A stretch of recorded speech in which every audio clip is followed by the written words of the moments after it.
Well, hello folks, and welcome back to a Como's Automotive Radio Show here on a Wednesday, the 20th.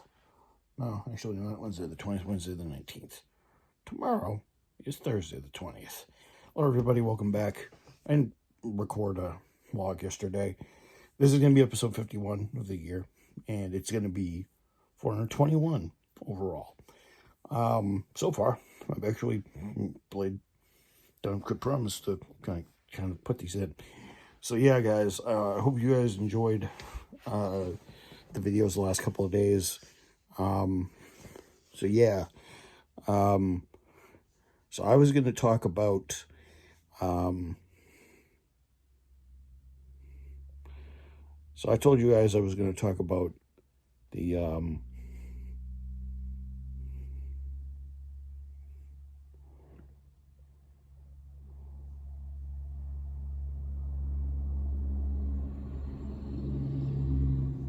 trail truck going by at 11:45, not supposed to be going through here.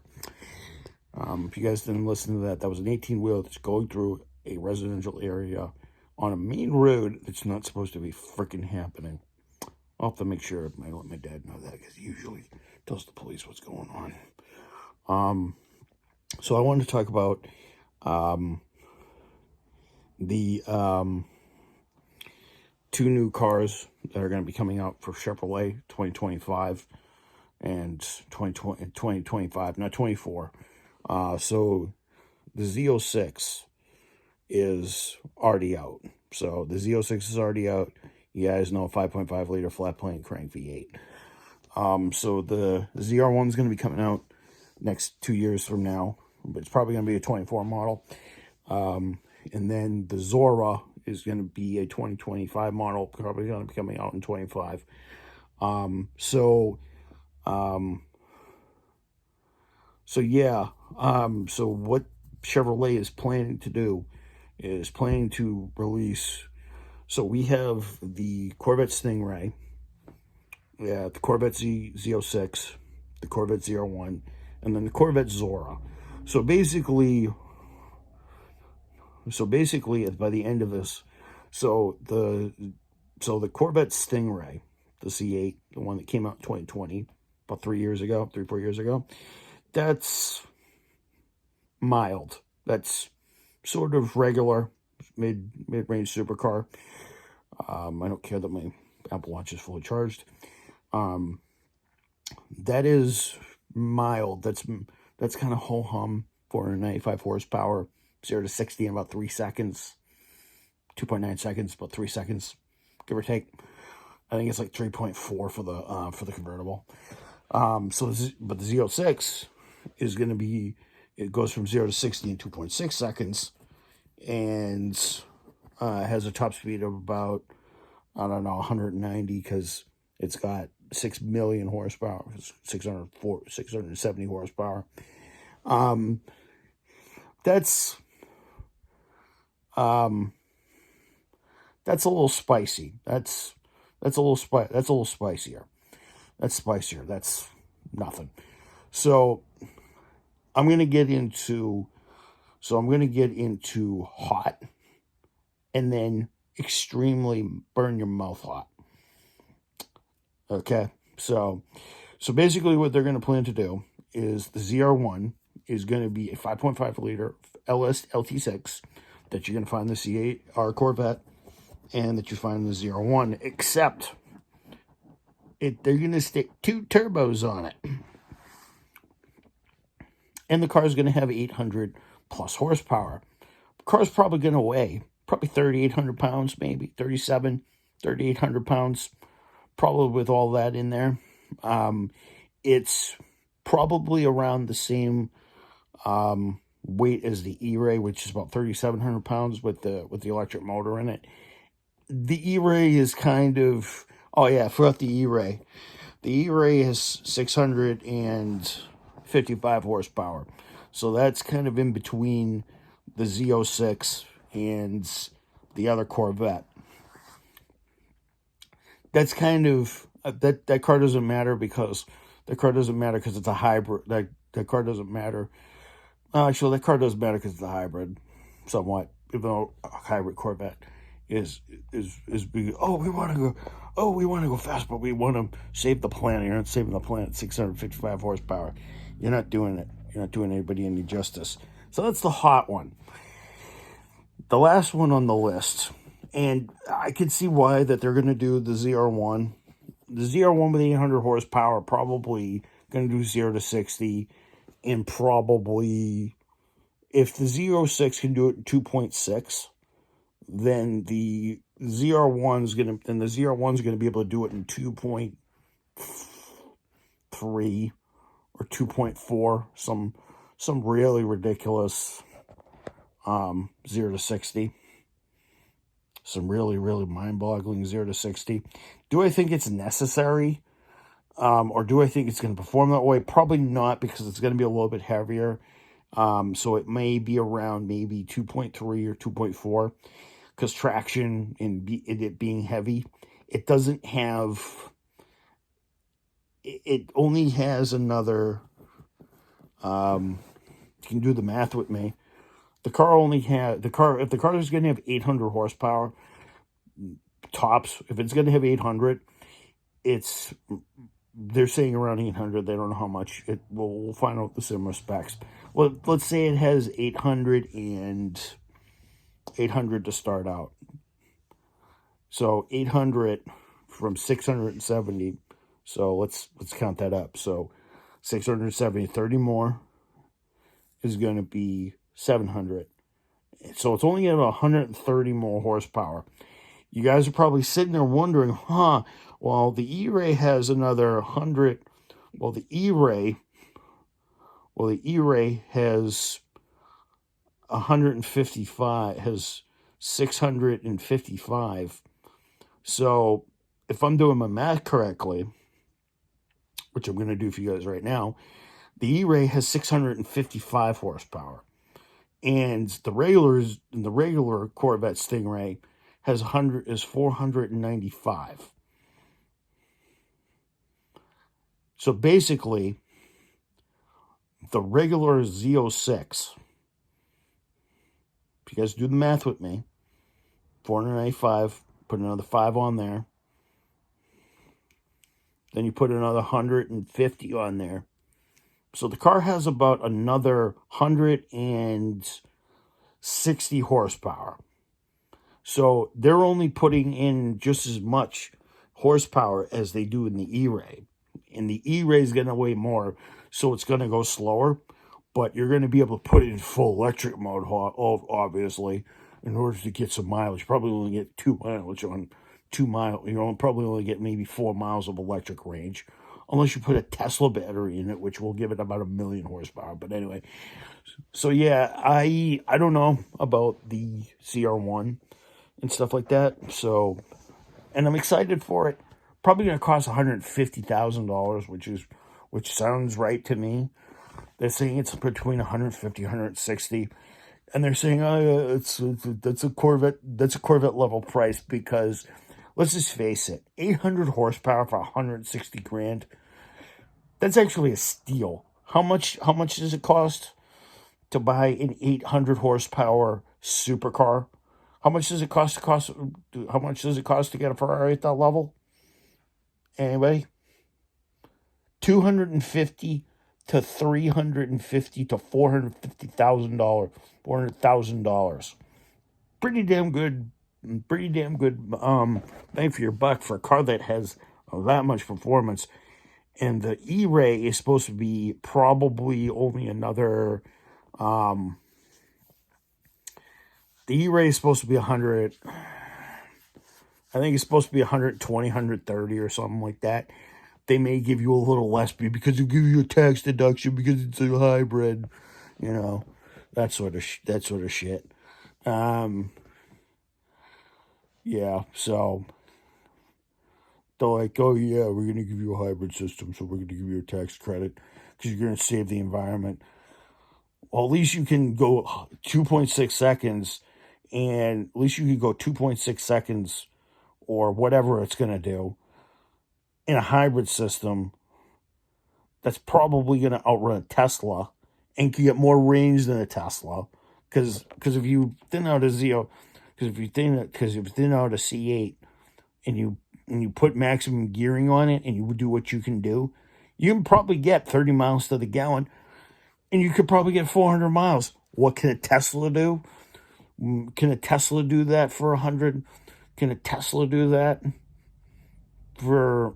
Can a Tesla do that for that sort of power? No, it can't, because it has trouble doing that. Because a Tesla, last time I checked, at that price range, will give you about 1,000 horsepower. But you're going to run out of steam, and you're going to have to charge it every 2 seconds. So what's the point? I spent $100,000 on the E-Ray, and I have the horsepower. I just click it down to gear 8. I just click it down to gear 6 and gear 7, gear 5, gear 6, and could get that mileage all day long. So I don't know what the problem is. Everybody's like, but the Tesla, you're saving the environment because it's not putting carbon emissions. Shut up. All you Tesla people, for right now, shut up. You guys don't have the infrastructure. You guys are going to solve the problem. Even if you guys start today, you guys are not going to erase all the shit that's happened in the atmosphere. Got that? Now, I do support the development of electric vehicles so that we can obviously improve the gas engine. This would be great, because we're going to improve the gas engine. The gas engine will last longer. We're just going to give it more life, because Lamborghini just announced they're going to do a hybrid V12 with 850 horsepower. Probably going to cost about $50 million gajillion, but anyway, that's what I think of that. And then there's the Zora. This is going to be the good one. So they're going to give it. Wait for it. They're going to give the same. They're going to give the same engine. Yeah, so they're going to give the same engine to that you get in the ZR1, and then they're going to put it in the Zora, and then the Zora is going to have the engine in the back, gearbox in the back, but it's going to have the hybrid drivetrain from the ZR1, from the E-Ray at the front. So it's going to have 800 horsepower, and they're saying it's going to have like 1,000 horsepower. So my guess is it's going to have, if it's going to have the 860,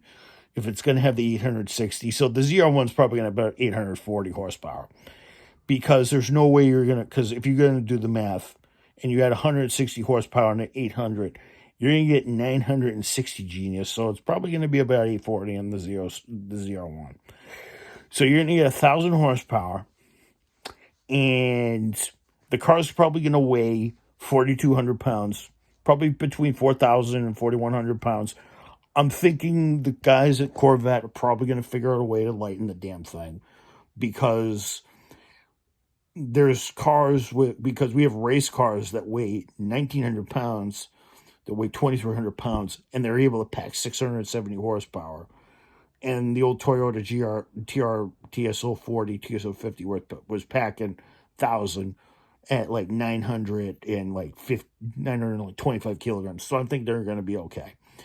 Car will do probably 0 to 60 in 9.1 seconds, and that's actually going to be good, because it's going to slap, and it's probably going to cost $200,000, but it's still going to slap Enzo Ferrari, Ferruccio Lamborghini, Horacio Pagani, the Benz brothers, and all the other supercar and snob jobs for $200,000. That's going to be fun, because it only took Chevrolet 60 years to bring out the mid-engine car, even though some people hate it. I actually like the mid-engine concept that it has, but I definitely like the idea of them going mid-engined, because it gives them a chance to really show the world, we're American, we have the ingenuity, we can spend the money. We're just not cheap bastards over here. Like, we can put in the effort if we want. But if these cars come out and they actually do well, then the rest of the world's just going to have to sit there. Even the Japanese, Even the Japanese think we can put out cars up that go 200 miles an hour and they can save gas. I have respect for the Japanese and their cars. Don't get me wrong. I love the Japanese. The Japanese cars are great. I love the Japanese technology because that's who taught us all this whole thing. I think the Japanese are actually onto something about not going to EVs. I mean, they do have some hydrogen-powered cars, and they may have an EV here and there, but they're not completely electric just yet. Some of them are electric, but most of them are hybrid EV. So I just want to say that I actually am happy for that announcement. I'm just going to sit there. Car's going to be 4,200 pounds for the Zora, but I think it's going to be an NHRA top fuel dragster, especially if it gets launch control. I think Enzo Ferrari and the rest of the band are in serious trouble. I mean, like even Porsche can't even do that unless they somehow electrify the 911. But even if they electrify the 911, you're going to have electric assistance to win your races when you still have the gas engine going. Obviously, that's the only reason why Volkswagen and Porsche and everybody else in that group are going fully electric is because, well, they won't, because they screwed up and they fucked up because of Dieselgate. This is the reason why you don't cheat emissions, and this is the reason why you don't lie in business. Because the Americans, the Japanese, and the British, and everybody else can actually do what they want to do without them being, oh yeah, you're lying to us. Love it. So, just wanted to tell you guys, I'm actually happy for that announcement. I love it. I think it's absurd that the Corvette's going to be $200,000 for the top one. But to smack the supercar royalty literally in the face with something like that's actually freaking hilarious. That's actually amazing. And everybody's gonna like, oh yeah, the Ferrari's already done it. Well, you have to pay it. Well, if you want to do the SF90 or the FXXK or whatever the frick it is, you have to pay $3,000-4,000, maybe even $1 million. You have to pay like $1 million for the FXXK or whatever the frick it is. Whatever the frick it is. Same thing with the 296 GTB. You have to pay $200,000-300,000 for it, for a car that you have to service every 50 seconds. I'm actually very happy for it.